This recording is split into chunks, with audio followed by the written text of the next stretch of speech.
This is the Mercedes SLC, and it's the perfect car for British summers because you can enjoy it with the roof down on the rare occasions that it is sunny like today. But when it's raining, you can put the roof up and you effectively turn the car into a coupe rather than a normal rag top convertible. There you go, look, clever folding metal roof, all very nice. Now this car starts from £32,000, which seems like quite a lot of money considering it's quite old now. But if you click up there, you can go to carwow.co.uk and you can see some incredible deals on this car. And let's check out the inside. Now, one of the reasons I wanted to put the roof up was to show you how much space there is in here when you're going about in coupe style. So look at this. The seat does go back quite a long way, so even if you're very tall, you should be fine. And there is lots of adjustment in the steering wheel as well. You've got decent headroom. If you're large, you're still going to be fine in this car, whereas you'll probably find it a bit of a squeeze in something such as the cheaper Mazda MX-5. In terms of the quality, well, it's not too bad. This is one of Mercedes' older cars, like I said, but the materials are still pretty nice and it all feels solid. There are a few things which aren't so nice though, and that's like the dials here. These just feel cheap and nasty. Also, the layout of this console here with all the buttons and stuff, it's just looking a little bit old-fashioned now.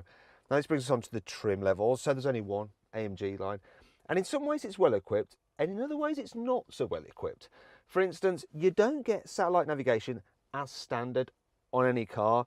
It's an option on this particular model, so if you want the command, the top of the range system, it's £2,000. You can get a cheaper Becker version, but that's not particularly nice to use. Actually, this command online system isn't all that great to use either. It can get a little bit confusing. Now, click it there, see for yourself, watch my in-depth video review of the infotainment system of this car. Talking of options, this particular car I'm sat in now has £16,000 worth of options on it, such as these lovely Napa leather seats. As standard, you get fake leather, you get Mercedes Artico leather, and it's actually all right. In terms of cubby spaces, well, you don't expect much in a car of this size, do you? And there isn't much. We've got some cup holders here, got some storage under there, which are actually all right. The glove box is a decent size, and there are some extendable door pockets there, which will take a bottle, just don't leave it open, otherwise it's going to drip on the floor. And there's some more storage there as well. Speaking of storage, let's move on to the boot and see what that's like. So, the capacity is actually pretty good for a sporty car such as this. If you have a look inside, you'll see there's plenty of space there, and because this one hasn't got a spare wheel, there is some more storage under there if you need it. Now I've got to fit this back. It's probably not. Oh, I'm regretting doing that now. That's it, it's all right. So yeah, the boot is pretty large. However, you have to be careful what you take if you want to put the roof down at any point, because when you put the roof down, you have to make sure that everything fits under this cover, because the roof mechanism goes on top of that there. Now, I'm going to show you that by lowering the roof.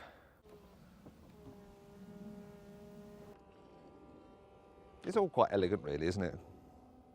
Just hope that nothing goes wrong with it, because that could be expensive to fix. Right, there we go. So now I'm going to show you. You see the roof's on top of it there. And you're probably wondering, how the heck do I get this out of there? I'm not going to go through the procedure of putting the roof back up, but that's kind of what I need to do. So anyway, if you want more detail about this car's practicality, click up there to watch my detailed practicality video. You'll see how much stuff you can fit into this car's boot. And that's pretty much it, because there's not much else to show. Right then, that's the practical stuff dealt with. Now it's time to hit the road. The SLC is quite an easy car to drive in town. So while you may sit alone, you've got that big long bonnet, it's quite easy to tell where the corners of the car are, so that makes it easy to manoeuvre in traffic. So if you click up there, you can actually see for yourself by joining me for a point of view test drive video.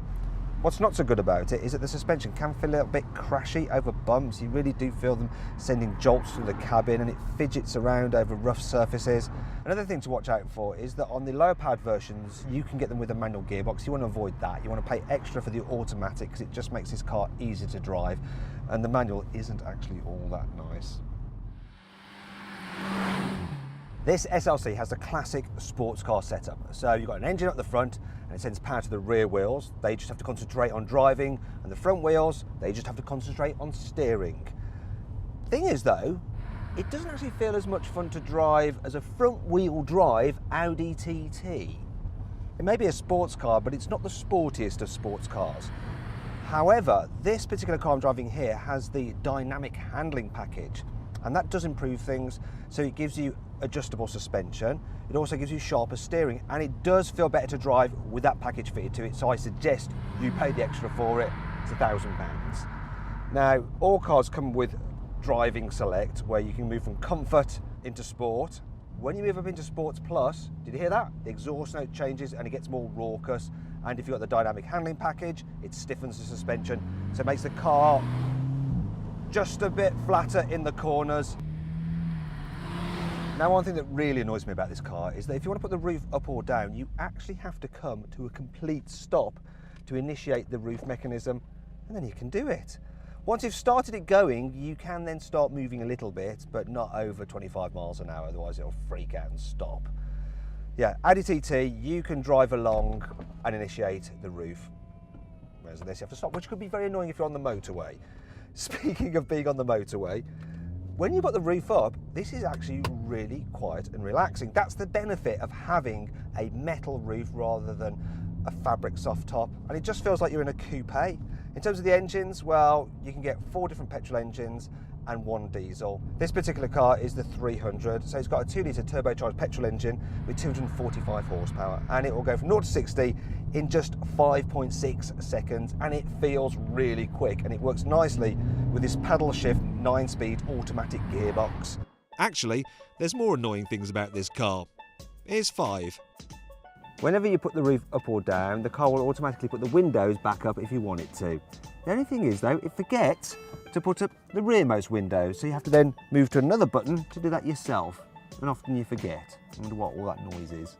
This carbon fibre trim looks a little bit tacky, which is even worse considering it's a £1,500 option.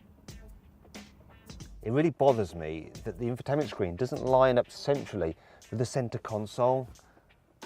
Give me some really bad feng shui vibes. The sun visors are tiny, they don't really do a very good job, and the poor passenger gets to look at this warning sign here, so they're going to spend the whole journey slightly unnerved. You wouldn't have thought that on a car of this price you have to fit this piddly little wind deflector yourself. Is that it? Is that it? Come on, get in the hole. There we go. Thankfully, this car has plenty of cool features to help make up for all this. Here's 5. The optional Magic Sky roof essentially gives you a sun blind built in to the glass. Look at this. Let there be light. The car has electric operation for the steering column, a sure sign that you are in a premium branded product. Oh yeah, easy, very easy. All SLCs are available with Android Auto and Apple CarPlay, and you can get it with a 10-speaker upgraded stereo, and I'll show you all the speakers now. There's one here. There's one here, there's one here, and there's one down there, and there's the same over the other side. That's 8, then there's 9 here, and the 10th one's there. Banging tunes. There are some amazing discounts to be had on SLCs through CarWow.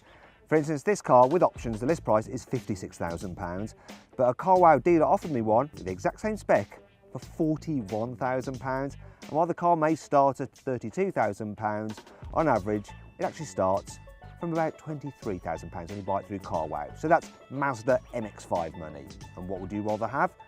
A Mazda badge or a Mercedes badge, which is rather large? You can enjoy this car all year round with the roof down if you go for the optional air scarf. Press the button on the dash and then it blows warm air through these vents in the headrest. I'll let you hear it now by moving my mic to it.